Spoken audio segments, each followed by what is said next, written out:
Hello, నేను miss ఇండియన్స్కి ఉద్యోగాలు ఇవ్వద్దు. ఇది అమెరికా అధ్యక్షుడు ట్రంప్ చెప్తున్నటువంటి మాట. అది కూడా ఎక్కడో తెలుసా? టాప్ కంపెనీస్ గూగుల్, మైక్రోసాఫ్ట్ లాంటి కంపెనీలు హాజరైనటువంటి ఆర్టిఫిషియల్ ఇంటెలిజెన్స్ సదస్సులో ఆయన చెప్పారు. రాబోయేటువంటి రోజుల్లో మీరెవ్వరూ ఇండియన్స్కి ఉద్యోగాలు ఇవ్వద్దు. ఇప్పటికే ఉద్యోగాలు వాళ్ళకి ఇచ్చినట్టు కారణంగా స్థానికంగా ఉండేటువంటి అమెరికన్స్కి ఉద్యోగాలు లేవు, కాబట్టి మీరెవరు ఇవ్వద్దు. ఒకవేళ ఇస్తే తీవ్రమైనటువంటి పరిణామాలను ఎదుర్కోవాల్సి వస్తుంది అని చెప్పి హెచ్చరించారు అమెరికా అధ్యక్షుడు ట్రంప్ మల్టీనేషనల్ కంపెనీస్ని. ఇప్పటికే గూగుల్, అమెజాన్, మైక్రోసాఫ్ట్ ఇలా పెద్ద పెద్ద కంపెనీలు దాదాపు 40 నుంచి 60% లేఆఫ్స్ ఇచ్చేస్తూ ఉన్నాయి. తాజాగా ఇంటెల్, అమెరికాలో అత్యంత పెద్ద కంపెనీ ఇంటెల్ కూడా 15,000 మందిని తీసేసింది. లేఆఫ్స్ ప్రకటించేసి వాళ్ళ ఉద్యోగాల నుంచి తీసేసింది. ఇలా మల్టీనేషనల్ కంపెనీలు ఒకవైపు పెద్ద ఎత్తున ఉద్యోగాలు తీసేస్తున్నటువంటి క్రమంలో ఆర్టిఫిషియల్ ఇంటెలిజెన్సు లేదంటే ఇతర కోర్సుల్లో నిష్ణాతులుగా ఉన్నటువంటి మన వాళ్ళకి ఉద్యోగాలు ఇవ్వద్దని చెప్పి ట్రంప్ చెప్తున్నారు. ఇలాంటి పరిస్థితుల నడుమ అమెరికాలో మన స్టూడెంట్స్ లేదంటే మన పౌరులు అక్కడికి వెళ్ళి జీవించేటువంటి పరిస్థితి ఉందా అనేటువంటి ప్రశ్న వస్తుంది. ఇప్పటికే సెకండ్ గ్రేడ్ పౌరుల్లాగా అక్కడ ఉండాల్సి వస్తుంది అనేటువంటి భావన అమెరికా అధ్యక్షుడు ట్రంప్ వ్యక్తం చేస్తున్నటువంటి వ్యాఖ్యలను బట్టి అర్థమవుతుంది. అమెరికాలో గ్రీన్ కార్డు ఉన్నప్పటికీ కూడా మీరు శాశ్వత పౌరులు కాదు, కేవలం శాశ్వత నివాసులు మాత్రమే అని చెప్పి ఆయన చెప్తున్నారు. మరోవైపు H1B వీసా ఉన్నప్పటికీ మీరు ఉద్యోగం కోల్పోతే ఇమీడియట్గా దేశం విడిచి వెళ్ళిపోవాలి.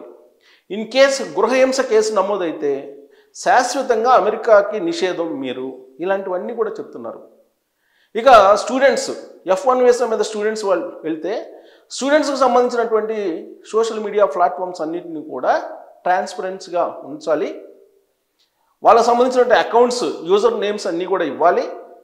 వాళ్ళు చేసేటువంటి పోస్టులు ఒకవేళ అమెరికాకి భిన్నంగా ఉన్నా, ట్రంప్కి భిన్నంగా ఉన్నా, లేదా అమెరికా వ్యతిరేకించేటువంటి దేశాలకి మద్దతు ఇస్తున్నట్టు కనిపించినా అమెరికా నుండి గెంటేస్తాం, ఇలాంటివి చెప్తూ ఉన్నారు.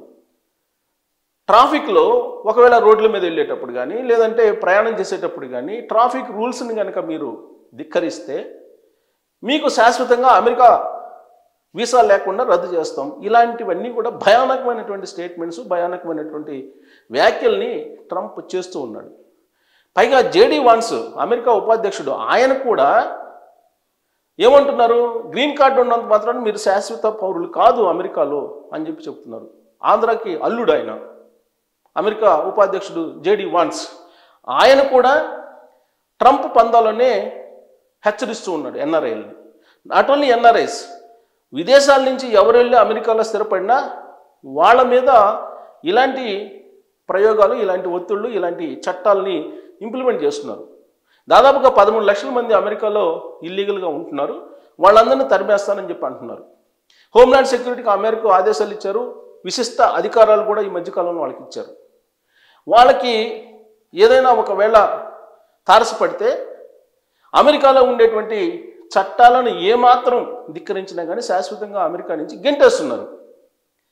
స్టూడెంట్స్ 2 ఇయర్స్ చదువుకున్న తర్వాత ఓపీటీలో పనిచేసుకోవడానికి అవకాశం ఉంటుంది. ఆ ఓపీటీలో పనిచేసుకునే అవకాశాలు కూడా ఇప్పుడు అక్కడ లేవు. ఇన్ కేసు అక్కడ యూనివర్సిటీలు ఎండార్స్ చేసినటువంటి జాబ్ కాకుండా ఇతర జాబ్స్ చేస్తూ ఉంటే కనుక వాళ్ళని ఐడెంటిఫై చేస్తే హోమ్లాండ్ సెక్యూరిటీ కానీ నేషనల్ సెక్యూరిటీ కానీ ఇమీడియట్గా వాళ్ళ దేశం నుంచి షాక్అవుట్ చేస్తున్నారు. ఇప్పుడు తాజాగా ప్రకటించినటువంటి ప్రకటన ప్రకారం ఒక పెద్ద ఆందోళన ఇండియన్ స్టూడెంట్స్కి.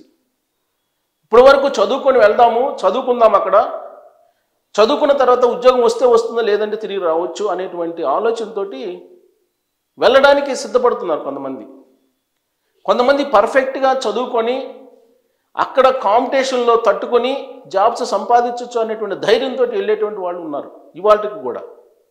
గత ఏడాదికి ఈ ఏడాదికి కంపేర్ చేసుకుంటే అమెరికా వెళ్ళేటువంటి స్టూడెంట్స్ సంఖ్య 60% పడిపోయింది. ఆ 40% ఎవరైతే ఉన్నారో వాళ్ళు ఇప్పటికి కూడా అమెరికా చట్టాలకు అనుగుణంగా అమెరికా దేశాన్ని గౌరవిస్తూ అమెరికాలో ఉండే అవకాశాలని అందిపుచ్చుకోగలము అనేటువంటి ధైర్యంతో ఫ్లైట్ ఎక్కుతున్నారు.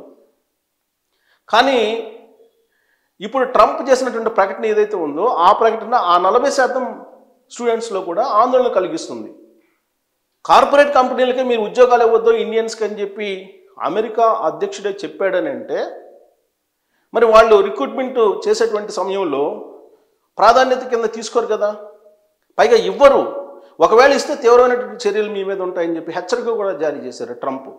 ఒక్కసారి ట్రంప్ చెప్పిన తర్వాత పరిణామాలు ఎలా ఉంటాయో అక్కడ ఉన్నటువంటి కంపెనీలకి అక్కడ ఉన్నటువంటి పౌరులకి తెలుసు. మరి అలాంటి పరిస్థితుల నడుమ కొత్తగా అమెరికాలో అడుగుపెట్టేటువంటి స్టూడెంట్స్ ఎంత టాలెంట్ ఉన్నప్పటికీ కూడా అక్కడ జాబ్ పొందగలరా, జాబ్ సంపాదించగలరా, అలాంటి పరిస్థితులు ఉన్నాయా అంటే ఇప్పుడు తాజా ట్రంప్ స్టేట్మెంట్ ప్రకారం లేవు అని చెప్పి చెప్పచ్చు. ట్రంప్ మిగతా ఏ దేశం మీద కూడా ఇంత కక్ష కట్టి ఉండరేమో. ఇండియా మీద ఆయన ఒకవైపు నరేంద్ర మోడీ గారి మీద ప్రేమ అభిమానాన్ని వలకబోస్తూనే ఇంకొక వైపు దేశం మీద ద్వేషాన్ని పెంచుకున్నట్టు కనిపిస్తూ ఉంది. ఆపరేషన్ సింధూర్ జరిగితే పాకిస్తాన్ ఇండియా మధ్య అది నేనే ఆపాను, రెండు బలమైనటువంటి అణ్వస్త్ర దేశాలు, ఆ దేశాల మధ్య యుద్ధాన్ని నేనే ఆపానని చెప్పి దాదాపు ఇప్పటికి 25 సార్లు రకరకాల వేదికల మీద ఆయన ప్రస్తావించారని చెప్పి తెలుస్తుంది. అది ప్రపంచ దేశాల్లో భారతదేశానికి ఒక రకంగా చెప్పాలంటే డ్రాబ్యాక్, మైనస్ పాయింట్ కింద వస్తుంది. కారణం ఏంటి? పాకిస్తాన్ మీద ఎప్పుడు కూడా పైచేయిగా నిలుస్తూ ఉంటుంది భారతదేశం, భారత ఆర్మీ. రీసెంట్గా జరిగినటువంటి ఆపరేషన్ సింధూర్లో కూడా పాకిస్తాన్కి సంబంధించినటువంటి ఎయిర్ బేసెస్ని కొట్టేసింది. అలాగే అక్కడ ఉన్నటువంటి ఉగ్రవాద స్థావరాలని ధ్వంసం చేసింది.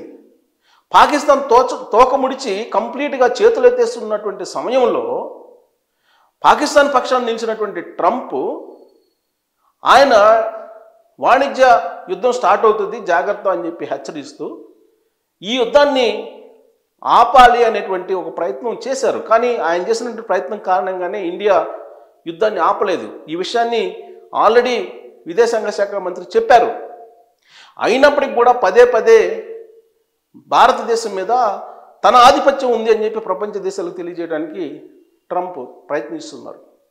ఇలా అన్ని రకాలుగా ట్రంప్ ఇండియన్స్ని, ఇండియన్ ఆరిజిన్ ఉన్నటువంటి వాళ్ళని ఇబ్బంది పెట్టేలాగా వ్యవహరిస్తున్నారు అనేది క్లియర్గా అర్థమవుతుంది.